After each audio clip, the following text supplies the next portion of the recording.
He knows there's nothing that can be hidden from God.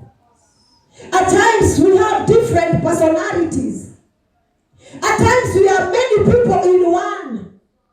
In church we are very born again, holy, going to heaven. But outside there, who are we? When the Lord watches over us and looks at us, who does he find? Are we bearing fruit for the Lord? Are we standing worthy to be counted of the call of God upon our lives? As a royal priesthood, a chosen generation, a peculiar people, are we standing like the peculiar people of God that we are? Can we be counted faithful by the Lord? Bwana asifiwe. Yesterday, I was stressed a bit, and I was telling God, at times, you know, there is a limit to what any man can take. God, there is always a limit to what anybody can take. Bwana asifiwe.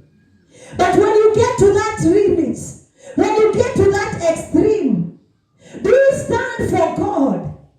When you are pushed to the corner, do you look for somebody and say, wacha nitafute mtu fulani atanisaidia, maybe nimpatie kitu fulani istorudishe kwa sababu mahali inaelekea haiendi vizuri?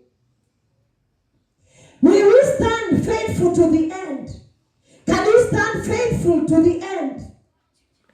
Bwana tusaidie sana. The 3 Hebrew boys, kukapitishwa sheria kwamba hawa walichunguzwa na njia zao zikajulikana, wakajulikana hawa huwa wanaabudu Mungu. Sheria ikapitishwa kwa ajili yao. It was not there before. Ilipitishwa ikasemekana kutengenezwe masaa ambayo watu watakuwa wakiabudu na watakuwa wakifanya jinsi gani, ili tuwachunguze. The same happened with Daniel. But the 3 Hebrew boys, they told the king, wacha ijulikane mfalme kwamba hata iwe liwalo hatutashujudu mwingine. That is not the way that you talk to a king. Leave alone Nebuchadnezzar. That is not the way you relate to a mighty man like that.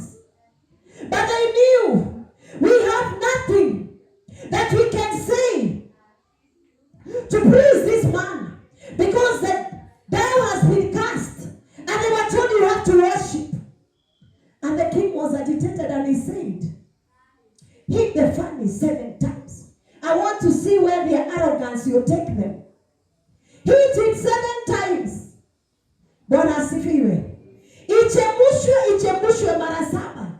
Let me see what becomes of them. And he told his mighty men, bind them, wafungwa mikono na miguu, warushwe kwenye moto. Praise God. Kitu kimoja kinanifurahishanga wakati naona hawa watu wakirushwa kwa moto. Do you know the mighty men that threw them in, because of the heat of the furnace, they died. The men that planned and they were used to execute them, they died because of the heat of the fire. But I thank God, because these men, when they were cast into the fire, the ropes that were used to tie them, they were confused, they were consumed by the fire, and they were walking free in the fire. Because God, He had to consume everything that is not of Him. Bwana asifiwe. And He being the consuming fire that God is, when they were thrown in the fire became harmless to these men.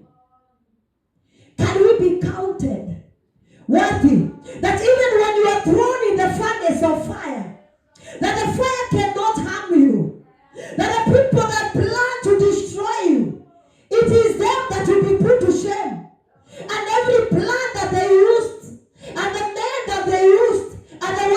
consumed. I may not know where you are at. Maybe I'm speaking to myself. I don't know what you're going through. And maybe I'm speaking to myself.